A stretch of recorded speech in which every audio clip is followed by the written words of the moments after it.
Do you think this is cake or you think it's a chocolate? This is a herbal bathing soap, just like the normal black soap, Dudu Ocean black soap that we get in the market. If you want to see how I made this very beautiful looking soap, stay tuned and don't go anywhere.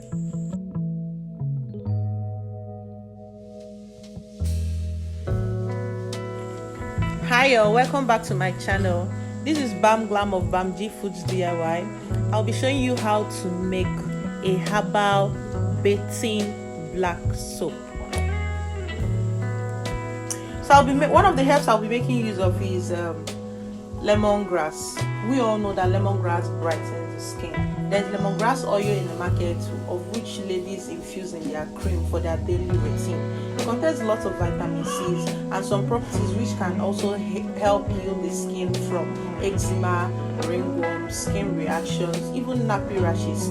Then the second I'll be making use of is neem leaves. Neem is popularly known as dogoyaro here in Nigeria. I don't know how they call it where you are staying or where your country is, but I'm just making use of neem. Just get the leaves. And then the third one is aloe vera. You have to peel the aloe vera and extract the juice from it. It's only the juice that you need, just like 50 ml of it for this proportion, and make it. The recipe for everything I'll be using will be dropped in the video. And now we are going to do what we call lye infusion. We all know that there are some ways whereby you can actually make use of these herbs in your soap without infusing it in the lye. You can just actually dry the leaves, blend it, and add it as a powdered form. It's available in the market, the skincare grade. But because of the texture and the color of the soap I want to achieve something close to Dudu Ocean, not actually replicating it, but achieve a herbal soap that is dark as that, or let's say close to that color. So for you to be able to achieve that, you need to do what you call lye infusion. So for all the herbs, I don't know the herbs that you want to use that is available in wherever you are staying. You have to get them, wash them, cut them, dissolve your water and your lye, and then you have to now add the dry leaves into the lye and then keep it overnight. Probably you made the mixing around 9 p.m. in the evening, so you have to let it stay overnight till the next morning before you can now make use of the lye. By that time, the whole leaves must have infused perfectly, you understand, before you start making your soap.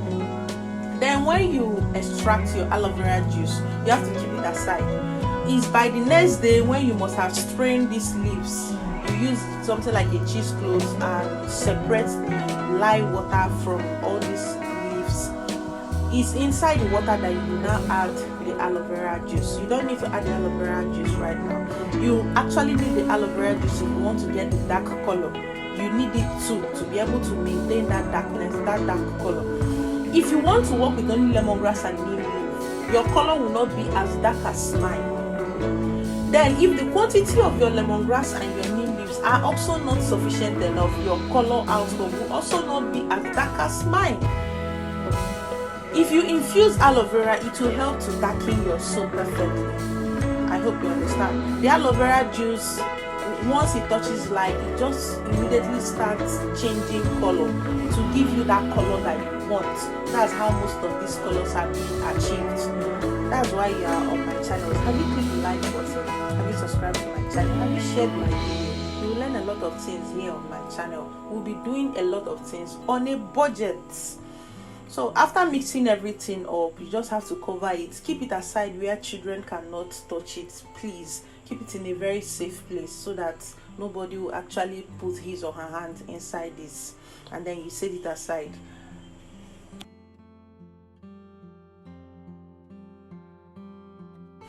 If you follow my procedure perfectly and your color outcome is different from mine, know that maybe the quantity of leaves that you are using might not actually be the same thing with mine. So you can see how it looks like the next day. The lye color have changed. What I'm calling lye is a mixture of caustic soda and water together. That is what we call lye solution. So the lye solution lye solution has changed its color because of the leaves that we infused in it overnight. I hope we all know that neem leaves is very, very potent in preventing and also curing skin rashes, nappy rash, eczema, most of all these dermatitis, skin issues. Neem leaves is actually very, very good for it. So for our oils, I'll be making use of palm kernel oil. Palm kernel oil is good for the lather and also for the hardness of the soap. Then shea butter. Shea butter is like the 50% of the total oil quantity we are using. Shea butter is what will give us the hardness that we need. And then we'll be making use of palm oil. Palm oil is just the liquid fraction of the crude palm oil that we all know.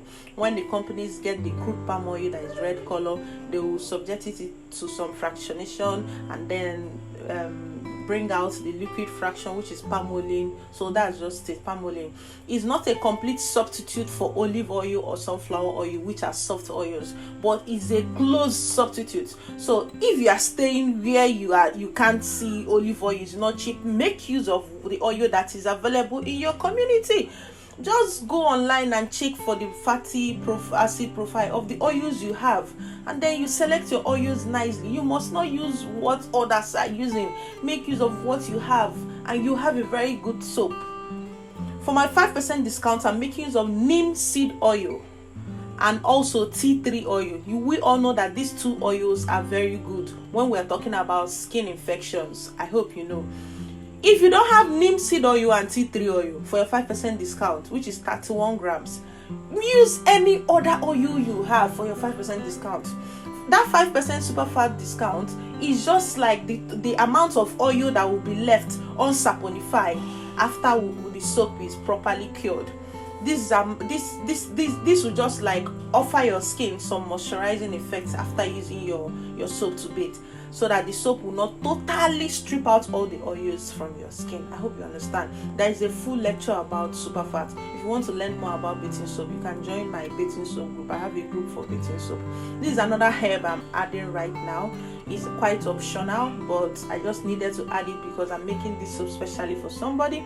If you want to add any other thing, you can add. Just add all to your life so that we can continue. Remember that shea butter is a hard oil when it's at room temperature.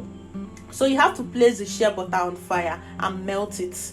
Allow it. Once you melt it, you bring it down. Then you combine your other oils. Make sure that the total volume of oil you have is warm, not cold. If it's cold and you add in your lye to it, it will trace on you quickly. And if you are still a newbie in making soap, you may be confused on where to start from and what to do about it. So make sure it's very liquidy. But if peradventure you added your lye and everything caked up so quickly and you don't know what to do, please just put on your heat on your stove and place your soap butter via double boiling on heat. Allow it to gradually dissolve. Then you now pour into your mold if you experience such. But if your oil is warm, you will not really experience it. We are working with mostly hard oils and less of soft oil for this procedure, so I know that the soap will trace quickly. That is why my mold is already available. You can't be doing small portions silicone mold for this kind of soap. You have to do a mold that can carry the whole batch all at once, and later you cut. So you stir perfectly, and then make use of the fragrance that works perfectly with cold process or semi-hot process soap. So this soap we're making something like a semi-hot process soap. Because the oil is warm, I'm making use of a wooden mold. I will cover it. I'm expecting that the final texture of the soap will not be matte like a cold process soap. Instead, I'm expecting the soap to gel inside the mold. When I bring out the soap from the mold, you actually understand what I mean. I left this part of the video uncut so that you guys can actually see the kind of things that we see behind the scene.